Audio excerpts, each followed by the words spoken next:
In a seemingly ordinary school activity, I witnessed a classmate walk into a room that was said to be eternally locked, and then, he never came out again. Years later, whenever I think back to that day, I am still filled with questions. Did he really leave? Or is there an unknown truth hidden behind that door? Thank you for your subscription and likes. What would you do if it were you? You can leave your thoughts in the comments section. I had a really strange experience during high school. It's so strange that I don't think anyone I have told actually believes me. They just kind of nod and listen. I can assure you that it's 100% true, but it's up to you what you want to believe. It happened during autumn of my second year. My high school was kind of unique. They didn't put much interest into school festivals at all. They just had a heavy focus on sports and cheerleading clubs. Every class was expected to show their spirit for our teams and help out with all the sporting events. My class decided to make a large signboard that we would position behind the cheerleaders. So along with a couple of my closer friends in the group, we formed a party to go out and find some wood.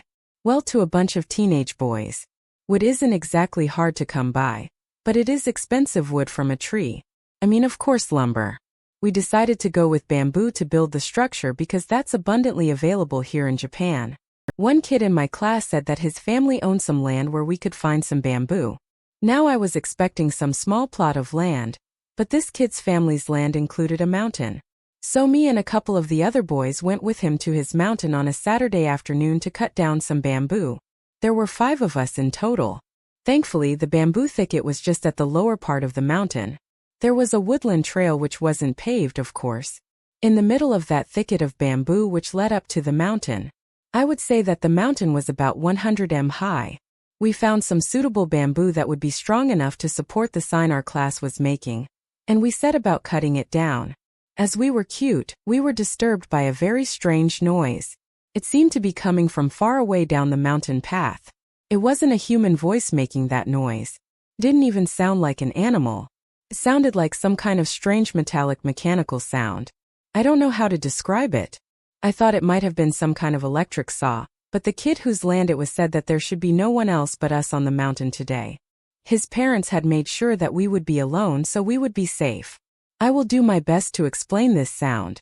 First of all, it wasn't like an engine sound but a different type of machine. Not much like a machine that cuts down trees is just a machine. I don't know. You just wouldn't expect this kind of machinery in the mountains. It sounded big. The 5 of us downed tools and just looked at one another. The metallic noise screeched out again. I got to my feet and decided to go in search of that noise. Probably a really dumb move, but I was a high school kid. Would I do it again at this age? I'm 25, by the way. Yeah, I think I probably would. Anyway, I stuttered along that woodland path and my classmates followed along behind me.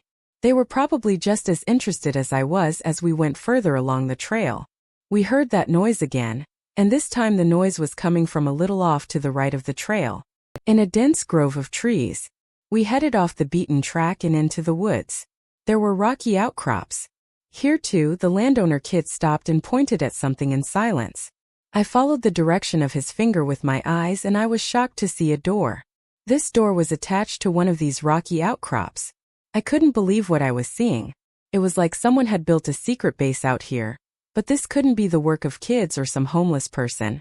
This was too impressive. The door that we 5 were looking at was made of metal, and it didn't have a handle. I didn't know how it could be opened or closed.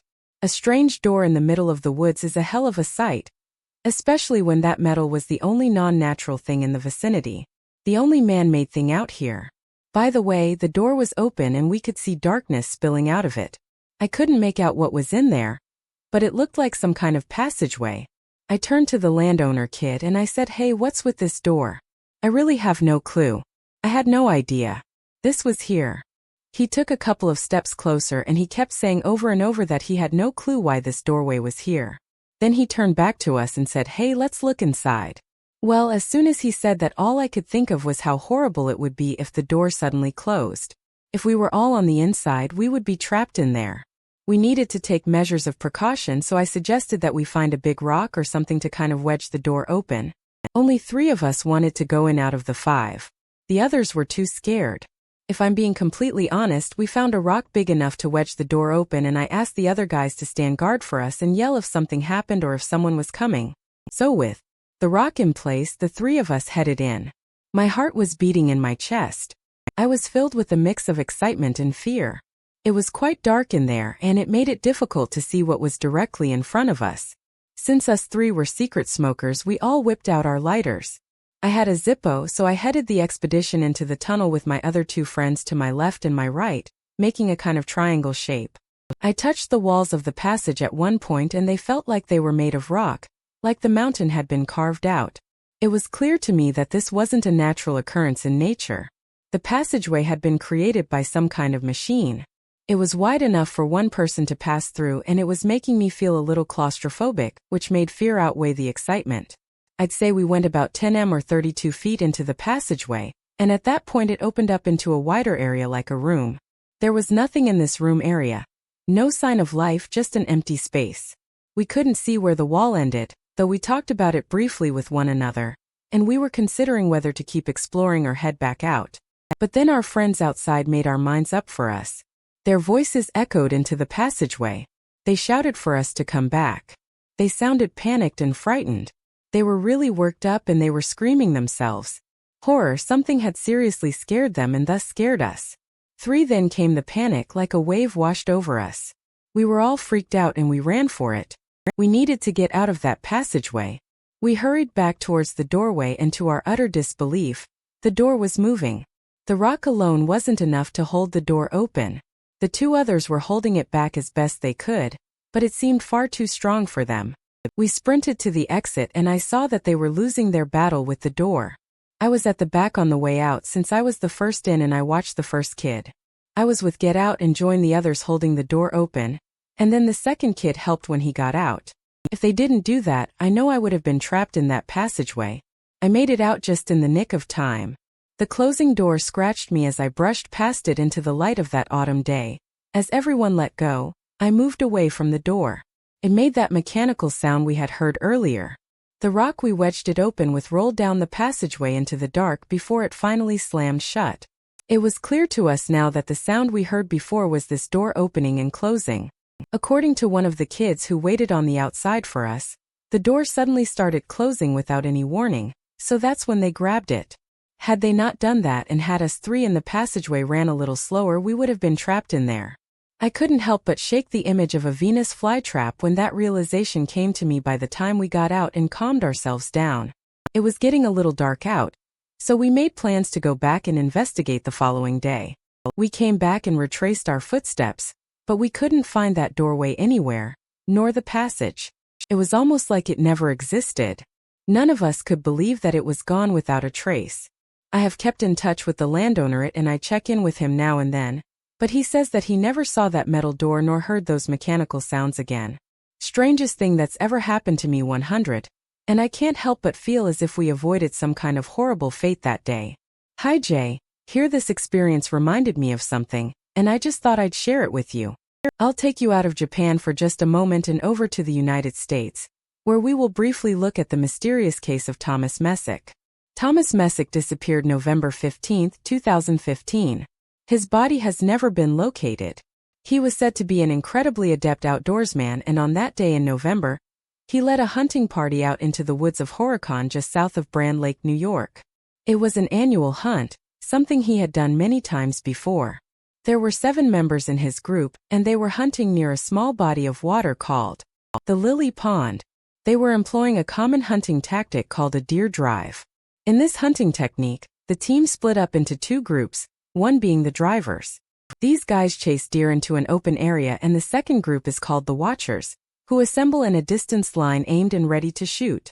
The younger members of that group that day claimed that they experienced an eerie silence. They said that all the sounds of nature disappeared as they moved to the area that Tom Messick in his watcher position was waiting. When they arrived at the spot he was supposed to be waiting for them at, they were shocked to see he wasn't there. Obviously they were confused, and since Thomas can be considered an elderly individual, they quickly began a search, concerned for his well-being. Despite Thomas's advanced years, he could certainly take care of himself. He was an ex-paratrooper for the U.S. Army and, as said previously, he was an expert huntsman and woodsman. He imparted his wisdom of hunting and survival techniques as a teacher. This is what made his disappearance stand out. He was essentially an expert in survival and his hunting group were very close by. Forest rangers were called and the search began at around 4:30 and went on as it grew darker. Forest rangers used car horns to try and attract Thomas, but there was no sign of him. The following day, 13 trained rescue professionals entered the woods in search of the missing outdoorsman. There was a huge effort to find him, which enlisted the help of some 300 individuals, including helicopter searches, trained dogs, divers, and even the FBI. There was no signs of his walkie-talkie nor his rifle, and he used that walkie-talkie to communicate with his fellow huntsmen. No evidence of his disappearance has ever been found, and the formal search ended on November 2, 2015. It was as if he disappeared into thin air. So what happened?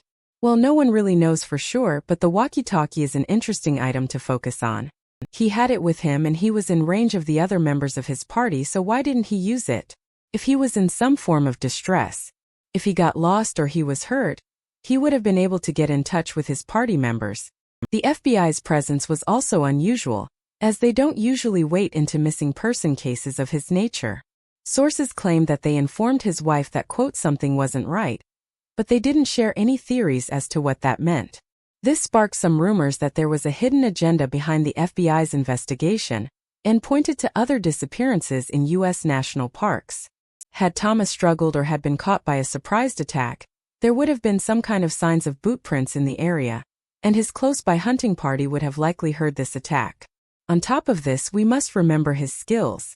It would have been difficult to ambush an experienced and armed marksman. How would they have removed his body as well without any attention? No one in his party heard a car approach in the one road in and out of the area that they were in. How did Heat go missing without a vehicle, a struggle, or any communications from Thomas's walkie-talkie? Well, this is where I found the story in Japan similar, because there was in fact a sound heard by a member of his hunting group moments before the disappearance. Sharp, a longtime friend and hunting partner, noted an extremely bizarre metallic noise booming out of the forest in the moments preceding Thomas's disappearance. He estimated it to be about 150 m away from where Thomas was waiting for the deer. Sid had been hunting for 5 decades and told investigators that the sound he heard that day was one he had never heard the like of before. He said, quote, "It would be hard for me to explain, but it was different, something different than I had heard in the woods before. I just can't say what it was before. You know." Many speculate that the two events had to be connected, as they were too coincidental. Now I am not saying that they are the same thing. The story I translated and the sad disappearance of Thomas. I just wanted to say that I was reminded of his missing person case when came across this story, and I thought it would be interesting to share it. Strange phenomena are reported in national parks and woodlands all across the globe. It's an interesting and terrifying world out there, isn't it? My father's family home lies deep in the mountains of Kyushu. We're talking a little step up from what most consider to be the countryside or even the middle of nowhere. We got a call from my aunt one evening and we found out that my aunt, who lived in the house my father grew up in, had planned some renovations. She said that there might be some old books and manga from the early Showa period which I could have if I wanted. Here. Early Showa period would have probably been about 1926 to 1936, at a guess, as the Showa period started in 1926 and ended in 1989. Therefore, the books and manga might have been worth something, or they would have at least have been kind of rare. Back to the story. I was more than interested in checking out those books. I was a teenager, a male by the way, if that matters at all, and I was developing an interest in history and literature. So my father and I headed over there to help my aunt out.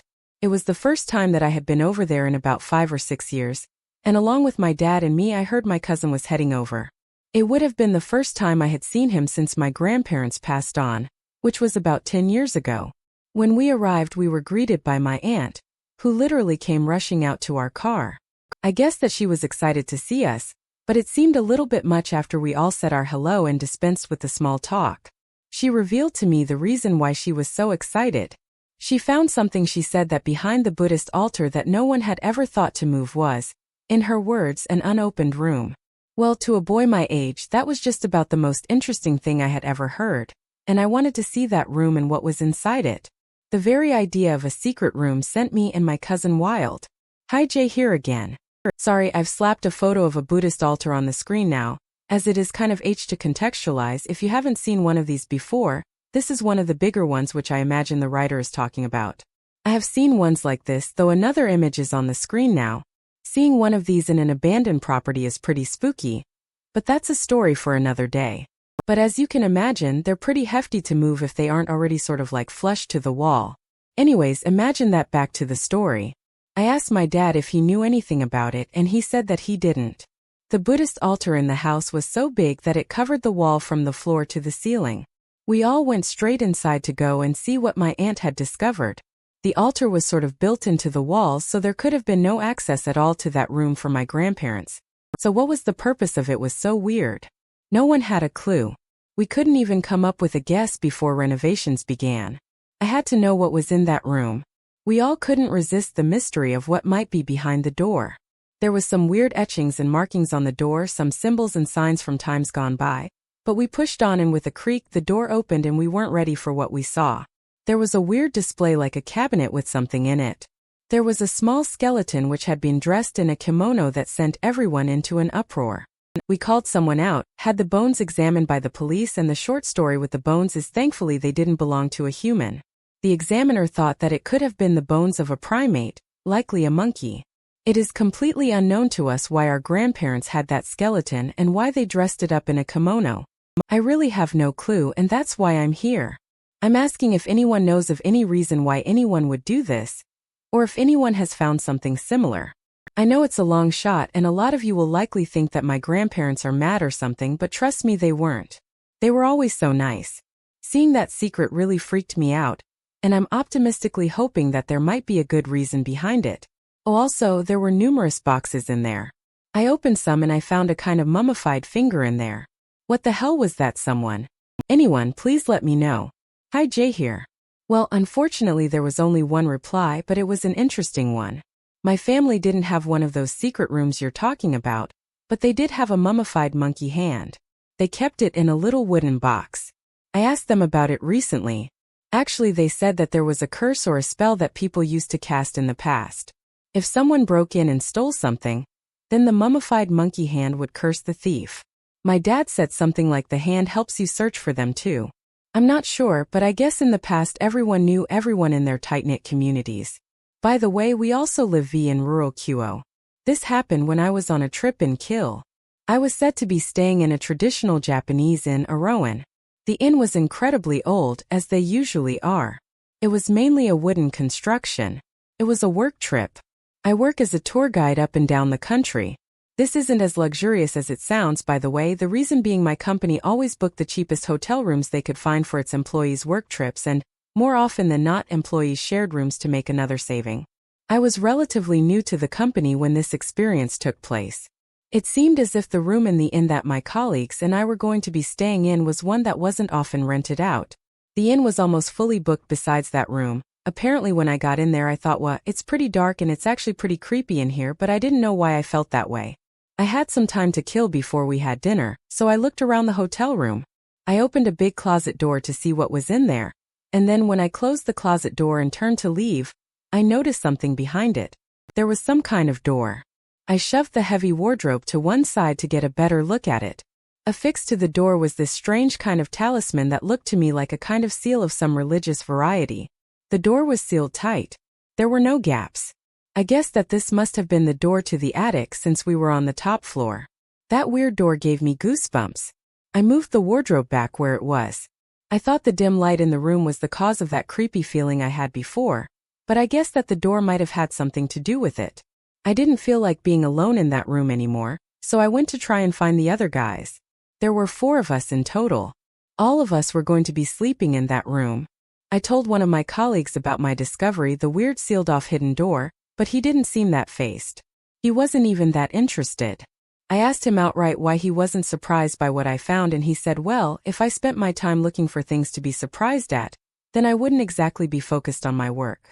Now, would I suit yourself? I thought as I walked off. I was convinced that there wouldn't be any other rooms left available in the inn, so I just had to bear it. At least I wasn't going to be sleeping alone. That was something. I guess we all hung out talking about work and what we would be doing tomorrow in a kind of informal meeting. Until about 1:00 a.m. Although it sounds boring, it turned out to be a pretty fun night. We had a couple of drinks, everybody loosened up a little, and I felt a little bit more at ease. I took a bath. It was a very nice bath actually, and then I went to bed at about 2:00 a.m. Everyone else was just about ready for bed by that time too. About 10 minutes after the lights went out, we were all in bed and I heard some light snoring. I guess that everyone was asleep. I, on the other hand, couldn't get to sleep no matter how many times I flipped the pillow or changed my position. It was around that time that I started to hear the noises. At first I could hardly hear it, but then after a few moments the sound grew louder. It was coming from above us. It sounded like someone was walking around up there. It sounded like someone was just walking around and around in a circle. After a while longer, I heard a second pair of footsteps. The second set of footsteps sounded like they were a little further away from the first. It sounded like the two owners of those footsteps were talking. I couldn't make out what they were saying, but I could get a sense of the tones that they were using, and I can say that the tone I was hearing wasn't a nice tone. It sounded like they were having an argument. I didn't like it because obviously I knew that the door to the attic was sealed shut and it had a wardrobe in front of it. Those voices and footsteps up there really freaked me out. There surely couldn't be anyone up there. I asked myself that question, but I was unable to answer it. I worked myself up so much that I really wanted to turn the light on. I was essentially scared of the dark as an adult, and it was pretty embarrassing in a room full of other adult men. I'm a man too, by the way. I tried to resist, but I couldn't fight it. I was scared. I got up and I headed towards the light switch. As soon as the lights came on, all the noises from above stopped and the attic fell silent. I stood there in place by the light switch for a moment listening intently, and then I woke up one of my colleagues. I had to talk to someone. I went for my work friend who was the nicest to me, not that guy I spoke to earlier. I woke him up and I told him what happened. He was annoyed, of course, that I woke him up, but overall not that surprised by what I had to say. He said that there was a reason why this room was so cheap, and a couple of them found out last time. After they heard strange noises, they ended up searching online about the inn. After they stayed there, they read that others had experienced things and some said that it was haunted. He then asked me, why do you think we all stayed up so late? I asked him why the hell he didn't tell me that we were staying in a goddamn haunted house. He said that if I knew it was haunted, I'd never go to sleep. He said that because he knew my character well. How kind of you, my friend. I thought as I slunk back to my bed. I buried my head in the covers and I barely got a wink of sleep that night. I think something very sad happened up in the attic of the inn. I get that feeling. I don't particularly want to find out what it was, though. When I was younger, the elementary school that I went to had a kind of mystery that all these kids were wrapped up in. There was a room at school with an unopenable door. I don't know when or how it started, but all the kids said that there was this one door that no one ever opened and seemed to be eternally locked.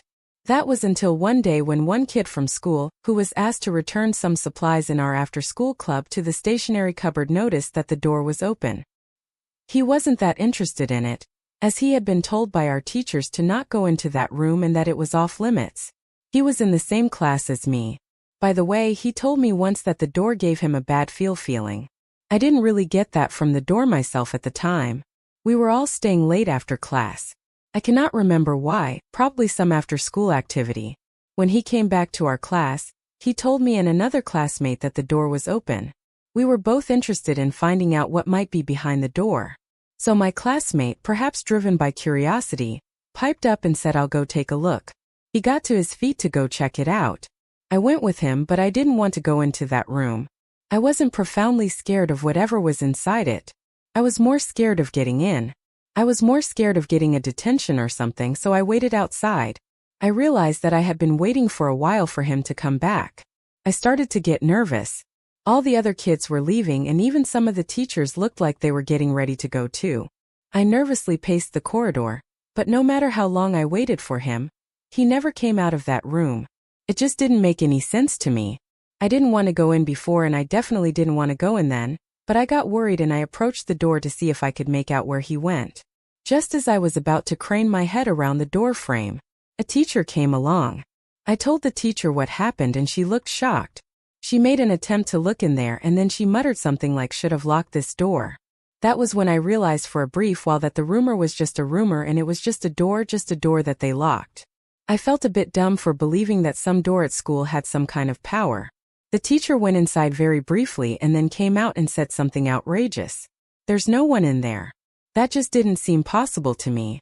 I watched my classmate go in there and not come out in there. Therefore he just had to be in there. Logic dictated that to me back then, and it still does now. He went in and he did not come out. I asked the teacher if she was sure, and she said to me in a very cold tone, there is no one in that room. She went ahead and shut the door as she said it. I went home because everyone else was leaving. I didn't know what else to do. I was a kid. I couldn't stay there all night. I told my mom about what happened and she must have seen how worked up I was, because she called the school in the hope that a teacher or a janitor might be there. Still, she came into my bedroom after she got off the phone with someone beaming this big smile, and said to me, your little class friend went home in the end. One of your teachers told me, so I couldn't believe what I was hearing. No, he didn't go home. I was waiting for him. He went in that room and he didn't come out. By the way, this wasn't some room that was massive or was on the ground floor or anything like that. This was a room on the 3rd floor. Had he jumped out of a window, he wouldn't have made it home in one piece. I can't believe that the teacher didn't even bother to go in and do a proper sweep of the room. I ever come to think of it, and now they were telling me that he just went home. I wasn't buying it. My mom laughed at my frustration and then said I must have just misunderstood the situation. No, Mom, I didn't misunderstand. I was being lied to. I knew that then and I know that now. I couldn't wait for school the next day. I had so many questions and, if I'm being honest, some small part of me did believe that there was a tiny chance that my classmate ended up going home somehow, hell perhaps. He hid in that room to avoid the teachers for a prank, I don't know. Like I said though, a very small part of me held out hope for that.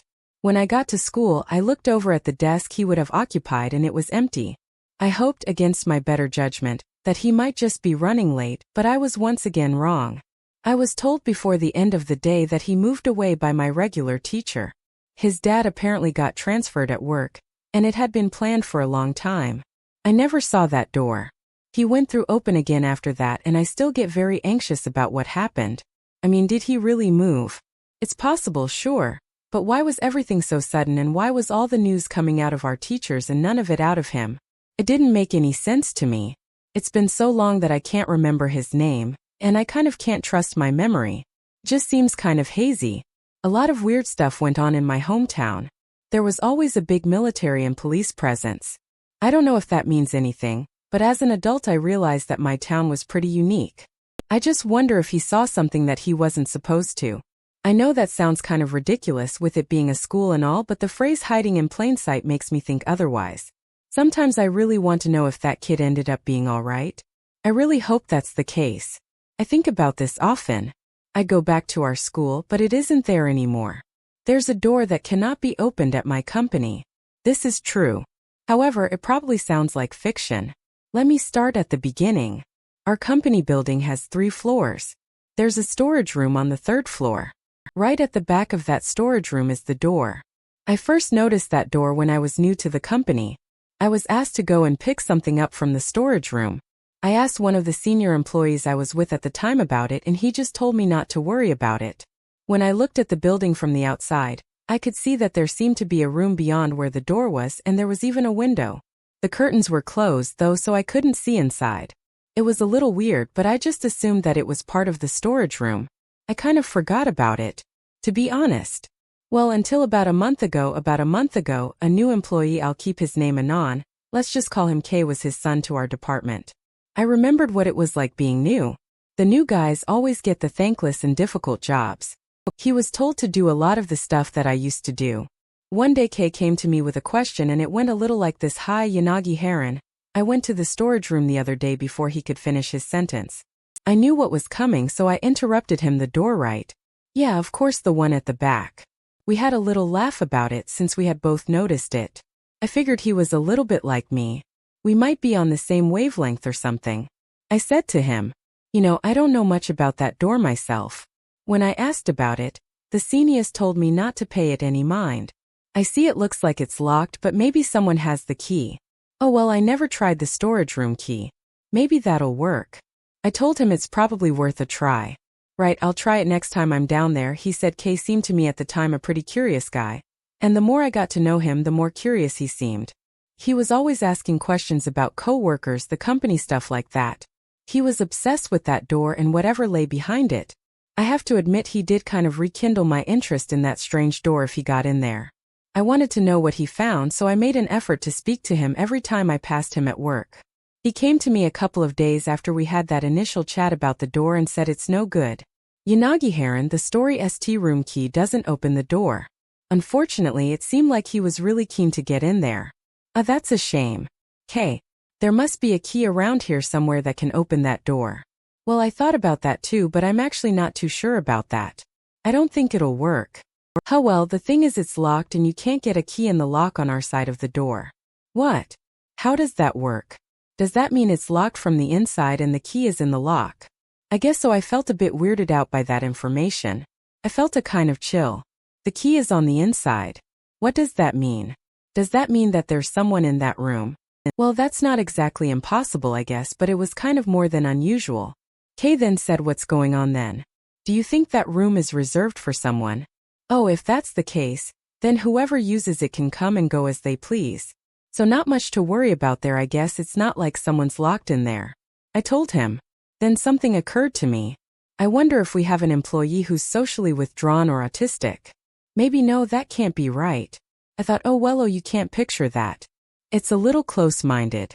Even if there was someone in there using the room, how are they supposed to get in and out of the storage room? I didn't get what he was talking about at first, but then I got it. The storage room key. The storage room was to be locked at all times. It was basically just used for storage, so the keys were kept with us in the office on the second floor. We didn't leave it open, as it had some private client information and classified paperwork in there. So if someone was in that room, then every time we were locking the storage room, we were essentially locking them in there. I thought about all those late nights. I worked overtime and I remembered that I never once saw lights from outside on when I left for home. I know for a fact that on more than a few occasions I was the last to leave the building. There was a gap in the curtains of that room. I noticed it before. Not a big gap, but a gap. And if someone was in there, then surely they wouldn't have been working in the dark.